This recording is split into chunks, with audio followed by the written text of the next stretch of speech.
Alam ka ba ni Dada niya? Hmm?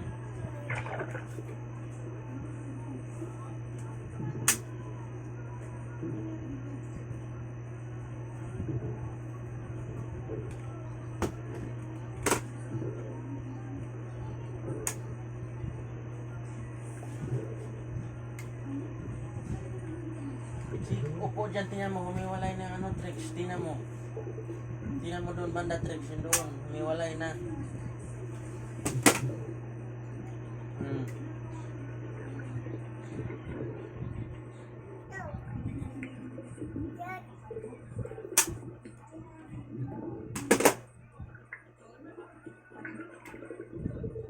Isang paalala mga kaspiro, huwag niyo pong gagayahin na hawakan yung puto dahil matalas po ito, lalo pag wala kayong one piece. Sa akin naman ay ang plano ko lang ay mapigilan siya at mabawasan ang kanyang lakas. Hindi ko naman intensyon na biglayin na ako ito yung kanyang puto dahil alam ko naman na matalas ito.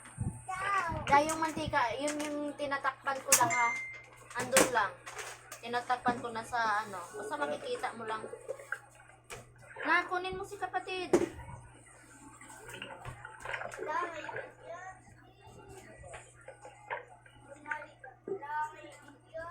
Ayusin mo lang pag ano, nak. Para hindi mag-ingay.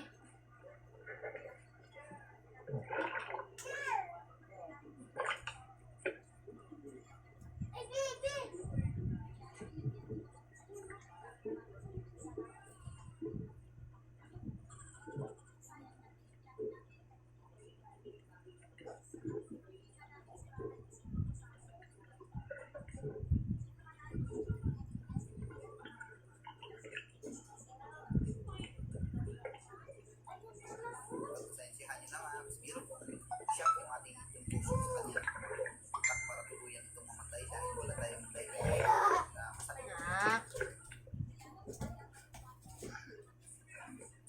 Isang sinyalis para sa vampiro natin na kailangan natin siya, yung pagtaas ng pana. Kaya sa mga oras na ito ay papunta natin sa atin yung ating sweeper.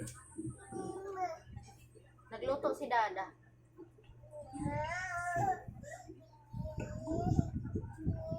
Nagluto nga si Dada.